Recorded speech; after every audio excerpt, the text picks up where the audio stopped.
Well, speaking of interesting downward smile, well, speaking of terrible things, fuck, how do I transition here? That was a terrible transition, and this is Gaytriarchs.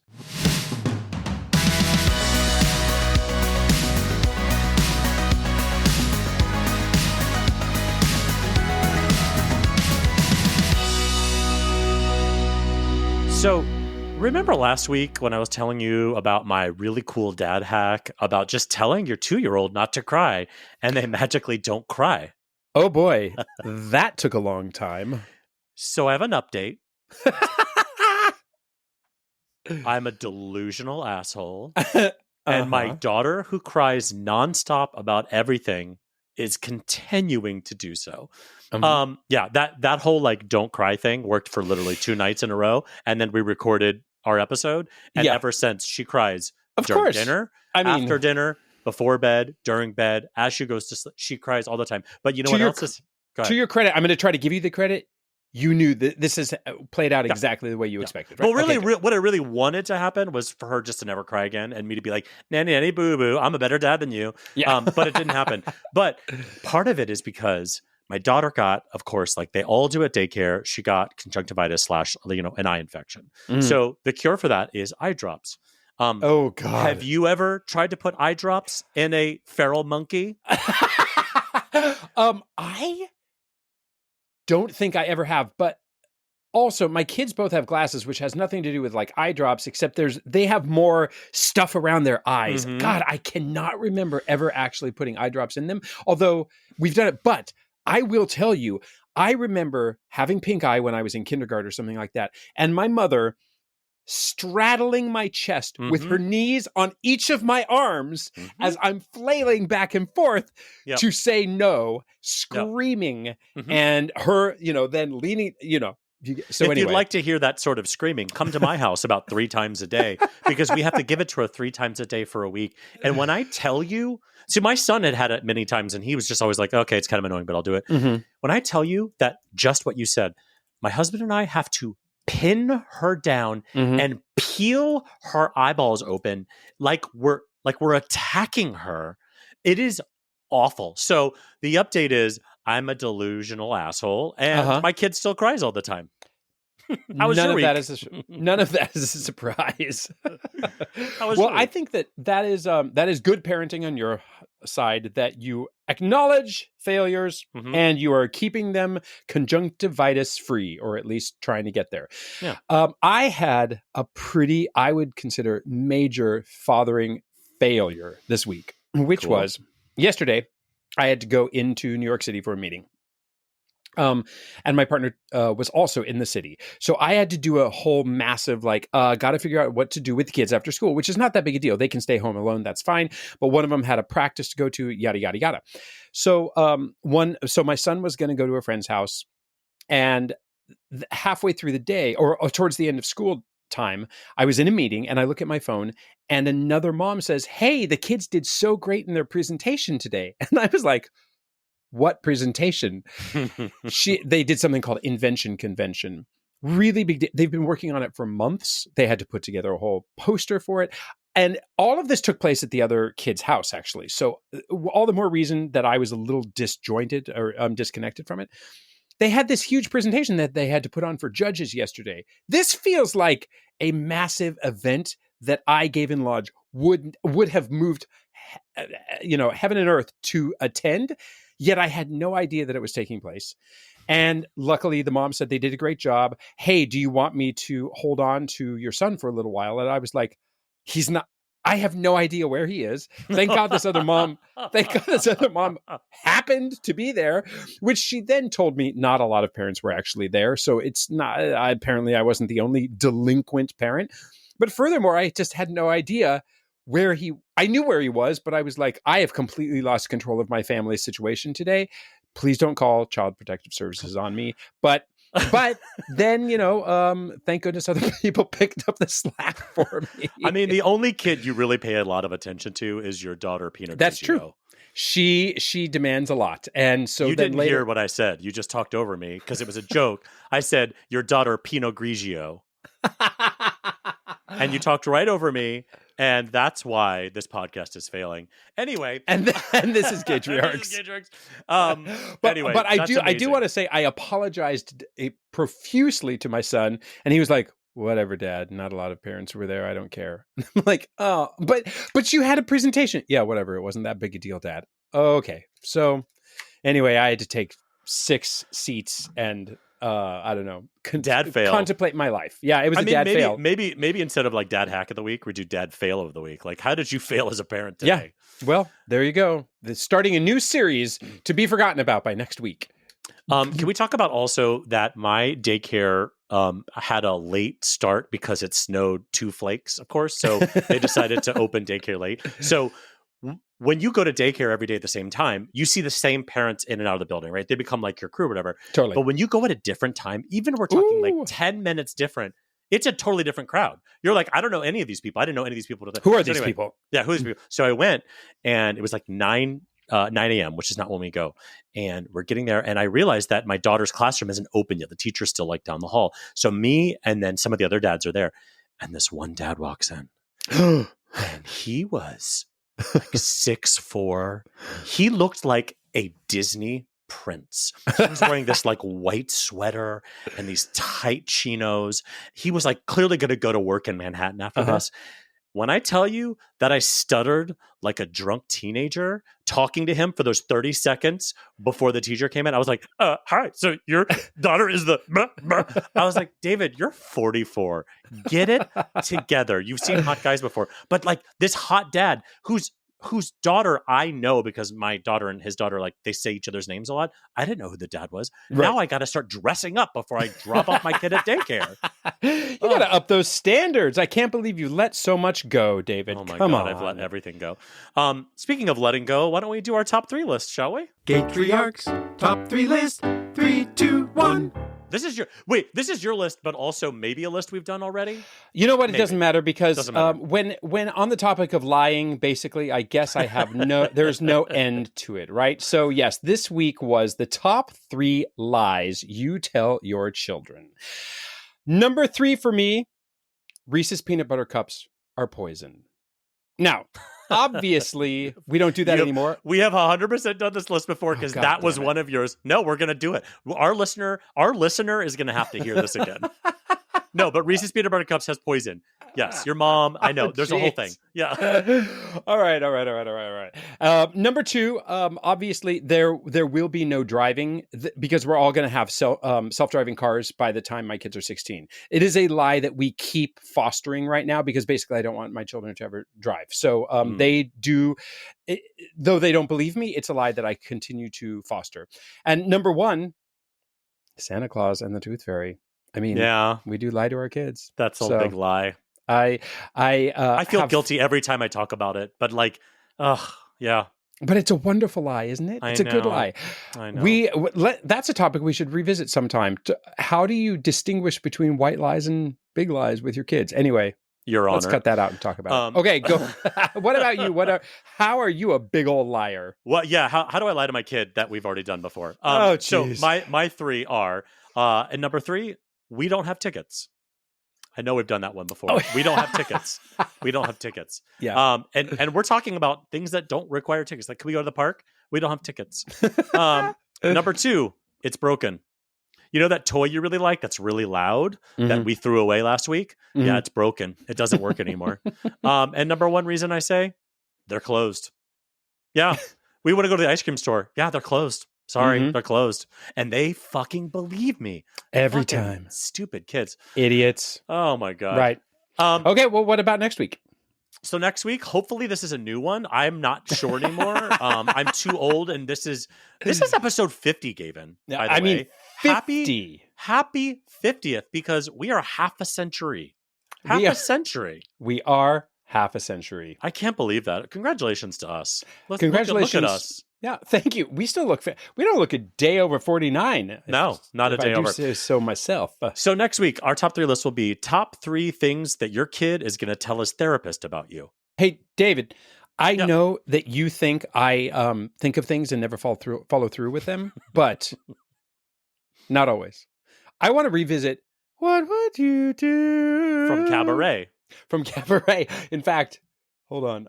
We had a listener reach out to me actually via DM. I don't know if you saw it. And she was like, in did. case you don't know, it's from Cabaret. I was like, yep, Gavin, just figured that out. I just figured out. I saw your response too. Hold on just a minute. Ready?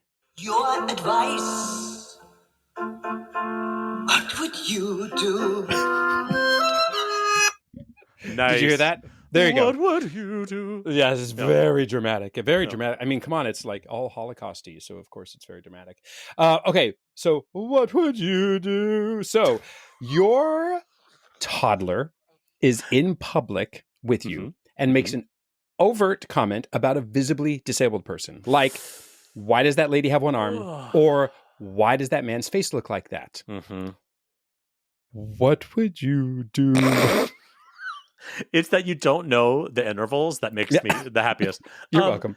I will say that this has happened to me a couple times, but notably one time there was a morbidly obese person on like a little scooter in a store we were in, and my son looked over to him, and I saw him thinking, and I was like, "Please don't say anything. Please don't say anything." And he was like, "Daddy, why is he so fat?" And I went, "Oh my God, I want to die." Yeah. So that's different. That's a different scenario, frankly. Like I was thinking, I guess there are productive ways of having the conversation. The scenario that I gave for what would you do? Well, I think it's the same. So I'll tell you what I did, and instead of what would I do, what I did was I tried to loudly, so that person could hear me, say, "Hey, just so you know, we don't comment on other people's bodies. Everybody's different, and we're all different." I did that thing, and I do mean that, but I did it slightly performatively in volume so they could hear that, because I feel like shit too that he just said that. Like, and also listen, the truth, we're all thinking things that we don't say that are maybe not kind. Like, why is that person so whatever? But to teach him that, like, hey, we don't comment on other people's bodies, is probably what I would do again. But yeah, as far as like a person who's differently abled or something, yeah, it'd probably be the same. It'd be like, hey, everybody's different, some like my mom sometimes needs help getting up the stairs or something. So he's asked about that. We're like, yeah, everybody's bodies are different. Grandma needs some help getting upstairs, and so that's what I would do. What about I definitely you, think it is very important though to not hide from differences, especially people who might have disabilities. I think it's important to not pretend they don't exist, because it's part of the person's identity and presentation, and helping kids learn is important. And being able to say, well, in some cases, I think it's appropriate to say, let's ask the person. I mean, in very specific situations, you can say, excuse me. I mean, why are you so fat? Jesus. What would you do? You're trying to expose your kid to new foods, trying to expand their palate, explore the foods, etc. But you're on day 6 of the kid refusing to eat dinner you've made. What would you do? I'm hardcore about food. I'm so glad to hear that. I keep going. Good. Because I know it's so annoying, but I am now reaping the benefits of what I've been sowing for 2, 3, even 4 years with my kids. Yep. Is that they know the rules, which is what is on your plate is dinner. And also, you don't have to eat it, but you are not ordering on a menu. Yep. There's nothing more than this, because often they'll go, ew, I don't like watermelon. I'm like, great, don't eat it. And they are now getting to the point where they will verbalize what they don't like, which is basically everything.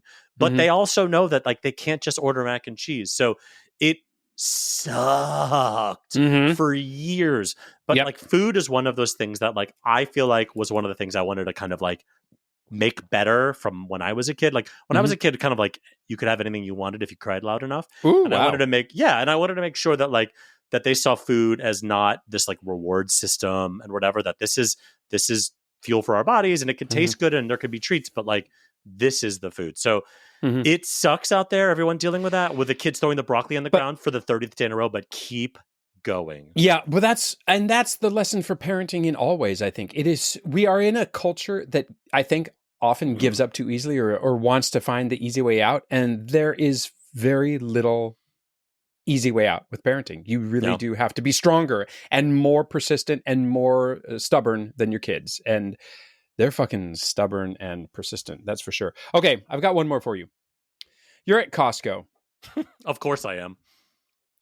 What would you do? Like, as a newbie, with Costco, I want to run screaming out of that place. It is so overwhelming. Everything's too big. Also, we have no closet space in our house, so I don't live in an 8,000 square foot house with a bunch of closets to buy, goldfish by the ton. It is everything or nothing there. So seriously, my question is, Costco, what would you do? So there's two questions you're asking. I'm going to answer them both. The first one is like, how do you survive a trip to Costco? Yes. From somebody who is a Costco professional, a Kirkland pro, if you will, executive member, no big deal. It took me 6 months to a year to really be able to get in and out of there without feeling like I was going to explode.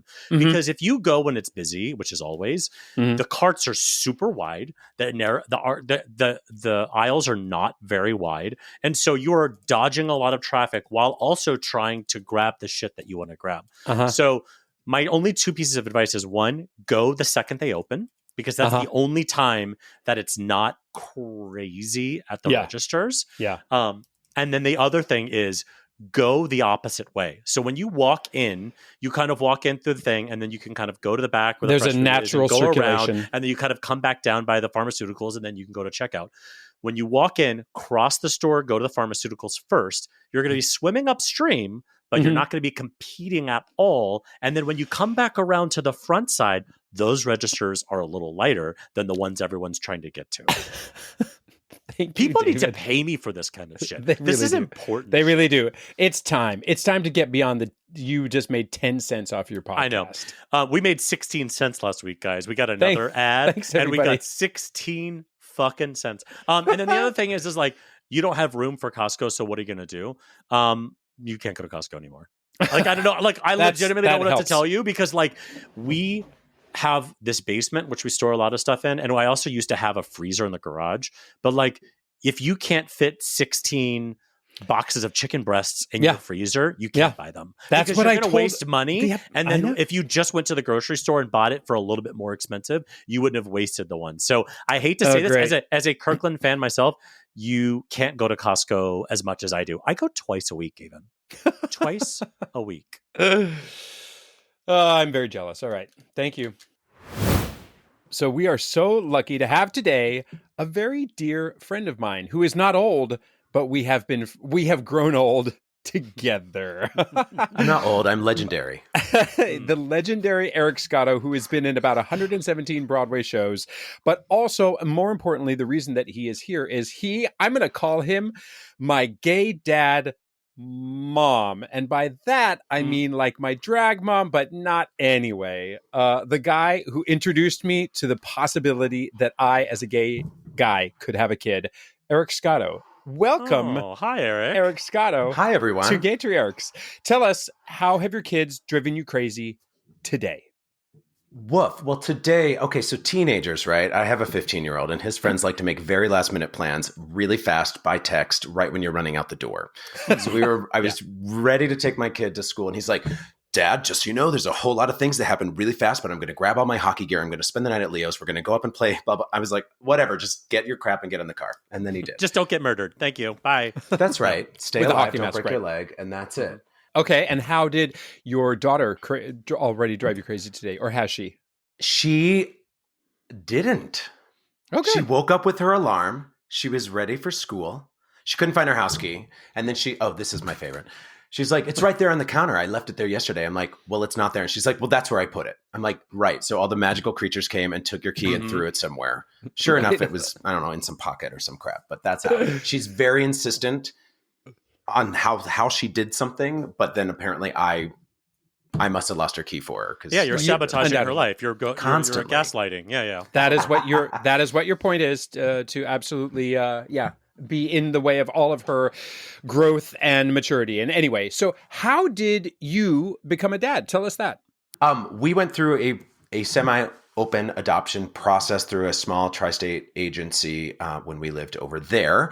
And it's the kind of place where the birth parents choose you prior to the birth. So there's an amount of information sharing, and we understand medical information, and there's like a swap of info. And then it's a very subjective thing. So each case is slightly different, but you can get to know each other or meet each other depending on what everyone's comfortable with. And we had two really excellent experiences where there is an amount of openness and the kids know who their birth parents are, and they can even, my son texts his birth mom sometimes, or they'll just go on FaceTime and talk for a while. It's super cool. Oh, that's great. So that really seems to psychologically eliminate a lot of questions and wondering, like, why this and why do I have this, and it's been a really, really, really positive experience. So I hear there's a lot of obviously variance to people's experiences with adoption and private adoption and like who are my birth parents. I've noticed that people who don't have that sort of connection from the beginning tend to have more questions and a little bit more of not baggage, but like a little bit more of like a, God, why, who is this person? What is this other part of my life that I'm missing? It's interesting to hear you say that like they'll text, but there's no like, that's my parent. It's more like, that's my birth mom, or that's who I don't know. Do they call her by her first name? Yes, they know each other by their first names. It always has felt like a favorite aunt that you see like once or twice a year. There's love and we care, but there's no real like daily influence. Mm-hmm. And with Sam, we know his birth mom. She's great. And with O, we knew both birth parents, who are then still together, since got married, and now they just had a baby. So she now has a full-blooded sibling, which she refers to as my baby brother. And I'm like, okay, someday we'll have to meet him, and she crocheted a little hat and sent it to him. And, Cute. So it's just more people to love and more people to care about you. And there's not been anything yucky about it. Great. Yeah, that's fantastic. And then when you say you were in a pool, kind of like you're not on a list, but in a pool, that also means that were you ever in a situation or had the worry that you were going to get a call and that the next day you had a baby, or, Absolutely. Oh, by the way, your baby was born last night. Oh, it is the same situation there. It can be that. But the pool means oh my God. There's no waiting order. It wasn't like the next person on the list is the one that gets placed. It's a pool because they get to look and choose, and you get matched up on criteria of what they hope for their child and what you hope. You know what I'm saying? So certainly, and we had multiple friends through the same agency who literally got a call like, your baby was born last night. Or Jesus. We were very fortunate to be chosen. I don't know if it's fortunate. It's just what it was for us. Like 3 months out from the births. There's both times.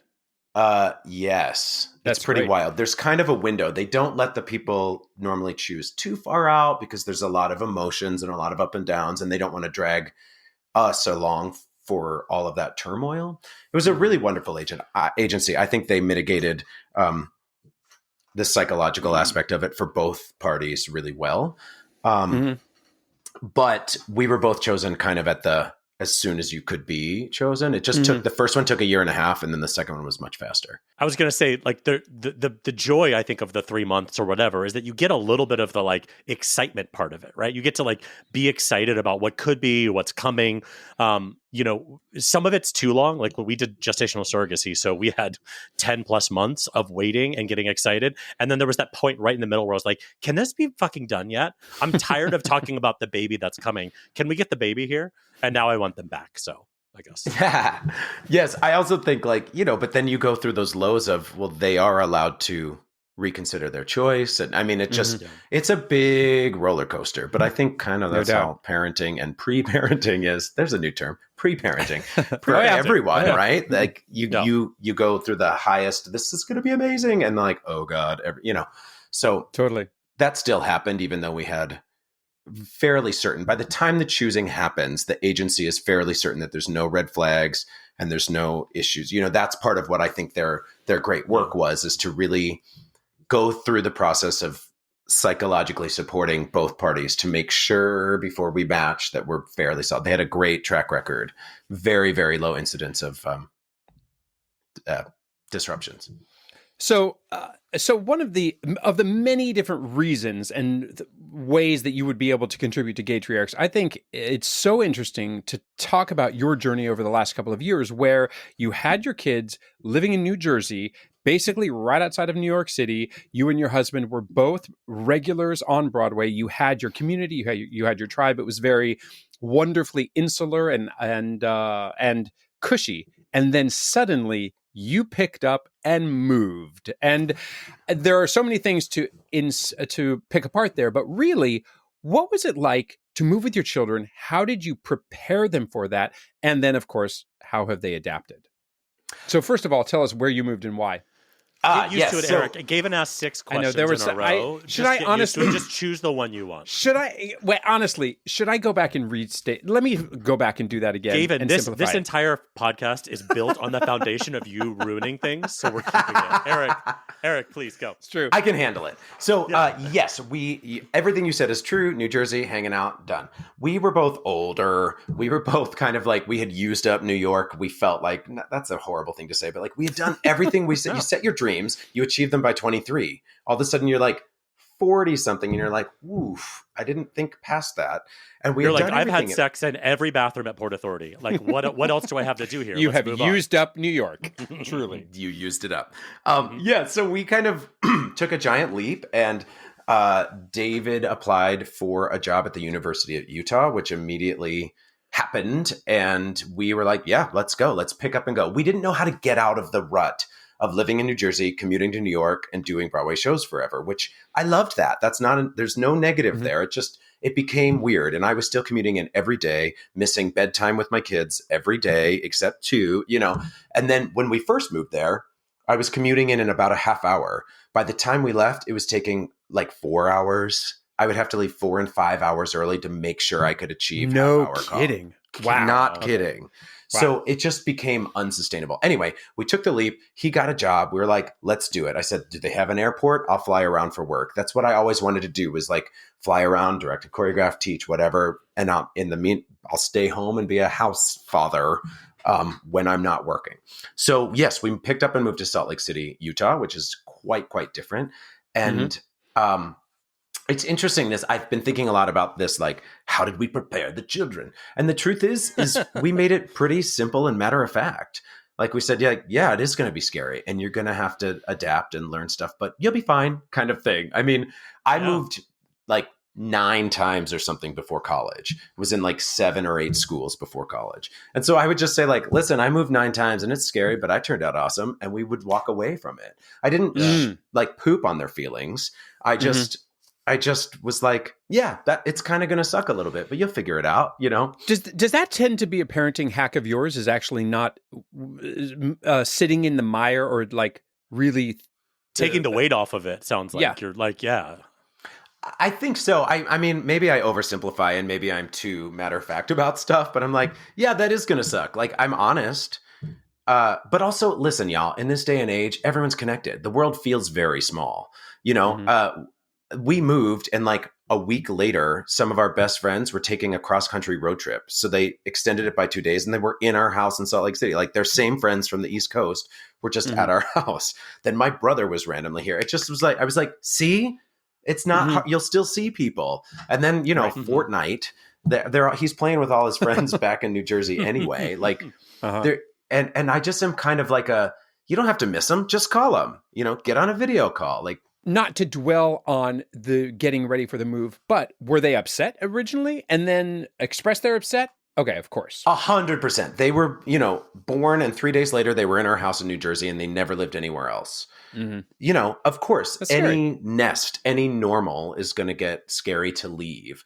But I think I just kept drawing from the amount of times I left and did work other places or spent a month in different places or toured or and just how adaptable and how easy it can be if you choose. And yes, they were scared to leave their friends and they were sad and they cried, and that's all real. And I'm like, yes, it is scary and it is sad, but you're going to be okay. And then now they're like, yeah, I just called someone. So nice. So let's talk a little bit about Salt Lake City. So I've worked there quite a bit. I worked at Pioneer many times. Oh, sure. And, I love Salt Lake City. It's killer. I tell people all the time, I'm like, you think it's one thing. It's like LA. You think it's one thing, and then you go there and you're like, oh, this is actually not bad.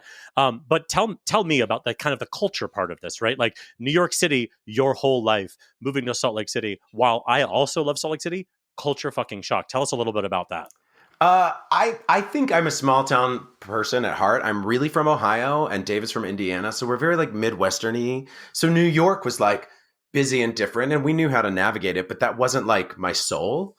I thought it would be my soul, and I was happy to be there. But I once heard like live there at least once, but leave before you get hardened or something like that, right? Yeah, and that's really it. totally. At some point, I was like, nope, this is just where I work. Like, I'm cool. So I love the outdoorsiness and the air and the mountains and all of that. And the kids do too.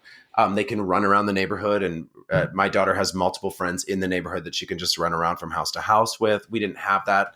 You know, in New Jersey, it was like a 50s grandma neighborhood. So sure, we had like sidewalks and stuff, but all the houses were really close. And I don't know, there's just something about it. Culturally, we got here and we thought we'd meet everybody and embed in the community. And then the pandemic happened like August, September, October, 5 months later. So we kind of had this stilted experience. We got here and then immediately shut ourselves in a house for 2 years. So that was a little weird. Culture shock. I'd love to say it was huge, but honestly, because we were like neighborhood sidewalk kind of kids growing up, it just was like, this feels right. So it really felt more like a returning to something, I think. Yeah.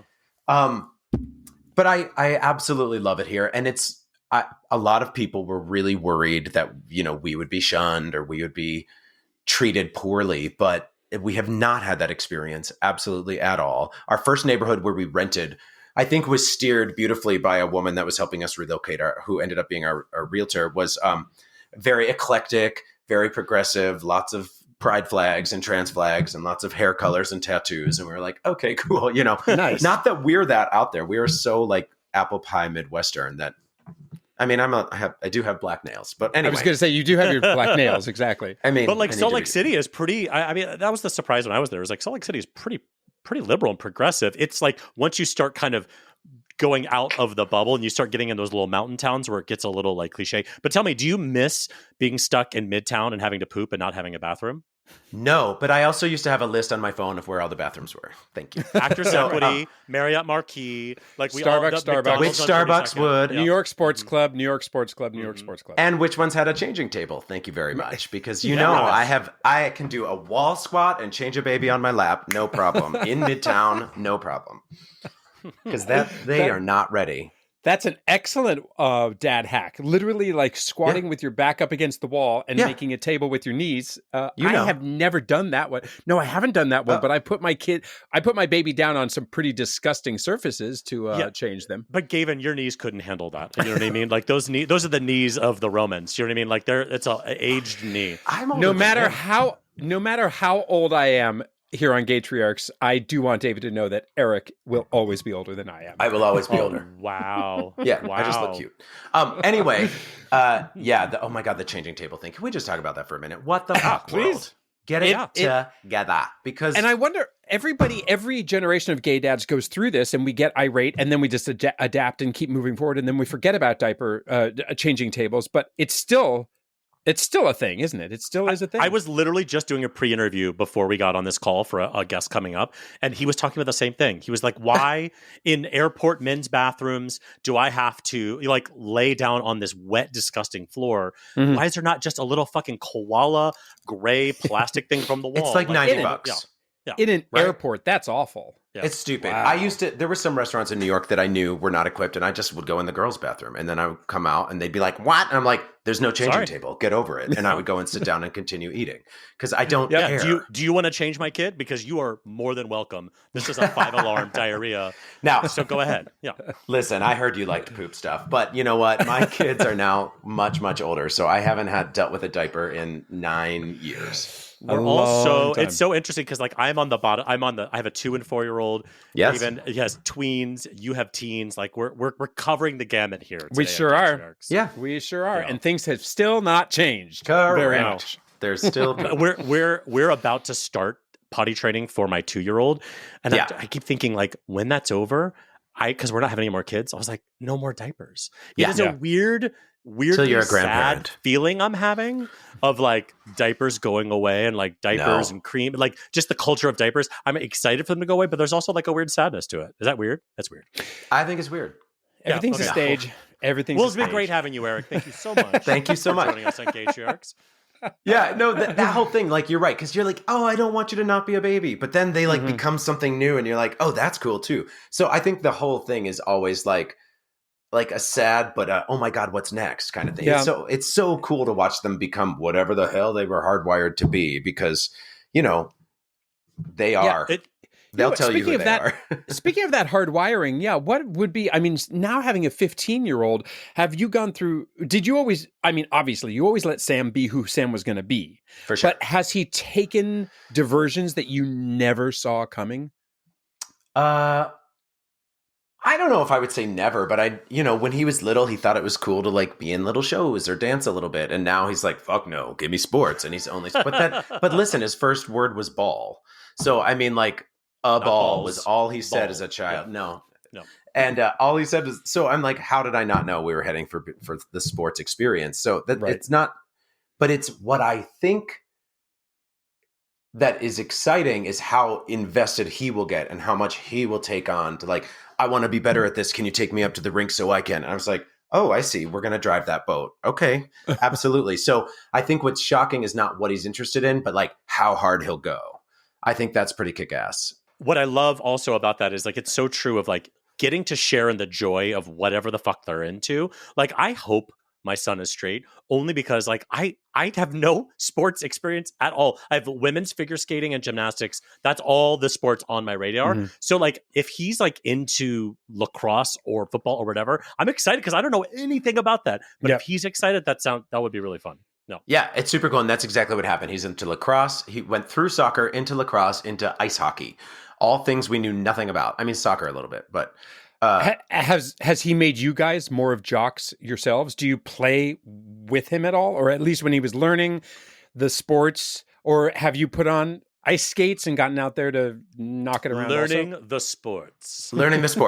We certainly will go like throw the ball around or something, or like he's like, will you throw the ball so I can practice shooting? And I'm like, yeah, sure. And then that I'll have. And we drag all the gear up to the playground or whatever.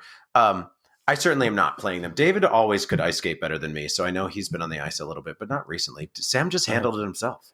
He literally this past summer was like, I want to join a hockey league. And we're like, you've never skated. And he's like, I'll figure it out. And now he's like pretty effing great at it in just a couple months. He sure did. Yeah. His trajectory of learning stuff is great. And Olympia is similar as well. She's like, I want to learn how to crochet. And like 10 minutes later, she's like, can you buy me some yarn? And then like the next day there's a hat. I'm like, okay.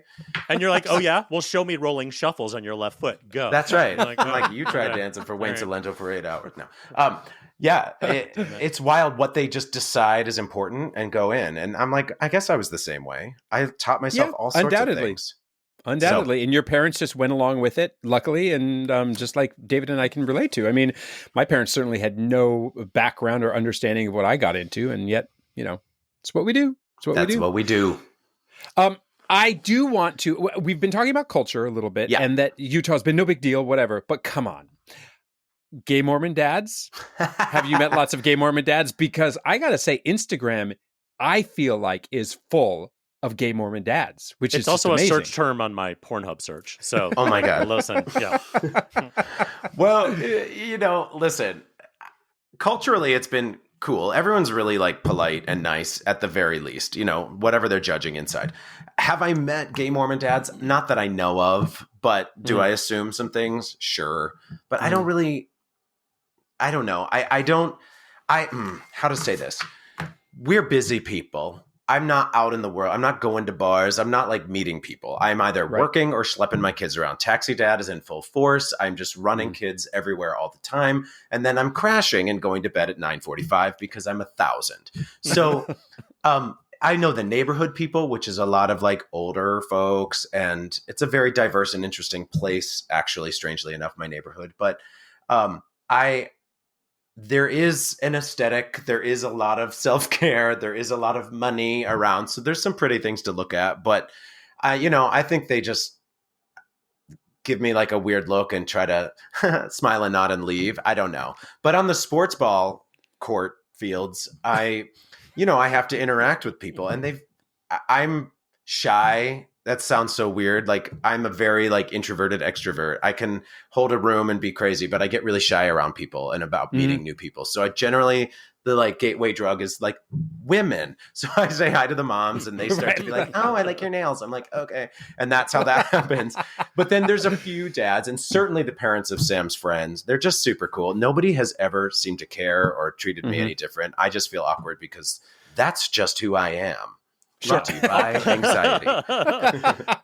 So I work there, and I will not say who, but I met a couple who had 6 kids, Mormon couple, obviously. Sure. And they were open about he was living as a gay man before they met, and then they decided to embark on this new journey. And that was there's a lot of feelings I have about that. Anyway, we're running out of time, but I want to ask you a couple of questions before you leave. You've been in, I think, 875 Broadway shows. That's what I said. One of our favorite things in the world to do is like, just give us one. I know you have a million. Give me one horror story, one Broadway horror story where everything fell apart. Oh, God. A Broadway horror story where everything fell apart. And not when Gavin would go on and sing under pitch. Yeah. That's so mean. Why do I laugh at that? Why do I laugh every single time? Because if I wasn't saying it, me saying it is my love language. Of course. Oh, God. I don't know if I have anything that amazing. I certainly was like dead center of 36 people all dressed alike in 42nd Street and completely wiped out for sure because we were dancing in taps on a metal turntable and it was fucking slick all the time. And instead of fixing the floor, all 36 of us had to grip for death and have like residual injury for the rest of our life. Definitely wiped out. And then when I played it back in my head, I'm like, it was really like 2 counts and I was right back up because there's like a magical levitation claw that just picks you right back up and puts you to dancing. In Priscilla once, there's this magical quick change at the beginning and you're in a dress with these puppets and some kid like grabbed the pull away jacket too hard and ripped a puppet off of my dress. So I had to do the whole double puppet number with one puppet. Nice. So I think I just used my other hand. I don't know. So I'm like doing that. You know the one. I remember that. I remember Yeah. that. Who was that? I don't know. Some bitch. Jeff Metzler. Probably. Sorry, Jeff. Just Metzler. name checked. No, but those are the best legs on Broadway right there. There you go. They really are. Certainly are. He's They got certainly are. Lovely lines. What about horror stories from childhood? Like when you are in diapers, your own diapers someday in the nursing home, and you'll remember this story of, I'll never forget when Sam did this when he was 1.5. Yeah, parenting. I have a really yucky, horrible story, but it involves a lot of blood. Yes. Is that all right? Yes. Ooh, we usually don't get blood. Yeah, well, I know. So when Sam was 3 is when my daughter was born. So I had a baby new little infant and like a tireless 3.5-year-old. So we used to go to those like indoor mall playgrounds with the big climby things, but they're kind of soft, but they're kind of plastic. You know the ones. Mm-hmm. And I would sit there with the baby who, for the record, God love her, she's the coolest. But for 15 months, she was like the literal nightmare of nightmares. So boy, did we bond she over was that. calm, I was like, I'm not moving because she even knows. She's like, I know I was a nightmare. Anyway, so Sam's running around like crazy, and I have this little bundle, and there's another little kid on the playground who's exactly mouth height on Sam. That's cute. So they're running like crazy. We're sitting. It's almost time to go. And all of a sudden, I hear slam behind one of those. There's like a sliding board one. The kids were running in alternate directions. Yep. And Sam's mouth slammed full into the child's head. The child fell down, stood up, laughed, and went, and everything's fine. And Sam looked at me and just started gushing blood. Yeah. His 2 front teeth completely punched in, gushing. So he's 3.5. So I guess he had front teeth. Is that how science works? Yeah. Anyway, gushing, and I'm like, newborn. I'm like, okay. So we go into like some store, and I'm like, do you have a bathroom? And I'm like holding like a shirt on his face, just catching all this blood. And they're like, no, you have, So sure enough, I schlep him down. We get him cleaned up. His teeth are wiggly and gushy. And then, it was a blunt force trauma to the mouth. Oof. And a lot of blood. But, oh man, that was really fun. You do just what you want. You have a double stroller, a newborn, and a 3-year-old at a mall, and more bodily fluid than you can contain. You will never forget that, and frankly, neither will we. No. To wrap up, yes. What would you say is the best part and the worst part of parenting? Whew. The best part of parenting, honestly, is watching them figure out who and what they are. That is so freaking, it's like a wonder. Even the simple things, like what they chose to wear that day, and I think letting them figure it out for themselves has allowed it to go on, but then they keep surprising me. So just like watching them become different every couple days, they're just different people as they stack their pieces together. That's really cool. The worst part, was that 15 months? Yeah. Thank you. Yes. Maybe. Yes, I mean, yes, it was. yes. I can I've relate. never seen an uglier side of myself than I Yes. did in those 15 months. And someday Eric I'll and write I- a book and then I'll be taken to jail. Yes, I do have to say, we definitely bonded over the struggles at the beginning. That is for sure. And Nobody in our house left for occasionally 15 months. No. for a couple of years, Eric and I would text each other. We hadn't even seen each other in many, many months. And I remember sending a text to be like, did you just hear me scream at my child? No context 4 months after having seen each other. And he would send it back, and it's tough. It is tough. It is totally rewarding, but it's tough. You're not alone out there. And it's just Eric, how they show up. Eric. Yeah. Thank you so much. That was so fantastic. fast. It was great to see you. I know, so fast. But it's so nice meeting you. Nice Love to it. meet you. See you. Thanks for having me. Thanks. So, related to my serious parenting fail, my something great is that I do have a village, and I am grateful for it. And another parent fully picked up my slack, picked up my child, kept them from being abandoned literally on the side of a road, admittedly a small town road, but nevertheless, somebody fully stepped up. And it reminds me when I am feeling like a selfish little shit that I need to look out for other kids too and pay it forward, because you are lucky to have a village and hold on to that. It's so true, man. The village thing is like, it sounds so cliche and very Gavin Lodgy, but it's so it's so true. It's such a real thing. So I am so grateful for my village. That's what it is. My something great is great gratitude. God, Jesus Christ. So my something great this week is the Baby Center, which is an app I've talked about before, which is if prior when your kid is born, you tell them when your due date is, and they say, this week your kid is the size of a lima bean and they're growing their lungs. And then afterwards, which I love now, they will send you kind of like developmental things that will be happening. So like, hey, this month you should notice your kids start to notice more colors or whatever. So they sent an email last week talking my son, it was for my son who's 4. They were saying, it was about gender roles. And they were saying, really? You will notice your child now more than ever talking about gender, identifying with one of the genders. And it was very specific about mentioning the difference between sex and gender. And it was nice. very well said in a very casual, like, boys can play with Barbies, girls can whatever. But I just so appreciated the nonchalantness of the facts, which just frustrates me when we have all these fake conversations about bathrooms and transness and everything. Sure. That like Baby Center's like, no, I'm not debating this. We're going to talk about it's real. They were like, yeah, so your biological male or female kids may be displaying, likes or dislikes or identity with the other ones. And it was just such a nice thing to see from these things that go out to millions of parents. It goes out to millions of parents. So thanks, Baby Center. That's awesome. I loved that email. And that's our show. If you have any comments, suggestions, or general compliments, you can email us at GaytriarchsPodcast@gmail.com. Or you can DM us on Instagram. We are at GaytriarchsPodcast. On the internet, David is at David FM Vaughn everywhere, and Gavin is at Gavin Lodge on Star Trek. Please leave us a glowing 5-star review, except for that part, wherever you get your podcasts. Thanks, and we'll confuse you next time on another episode of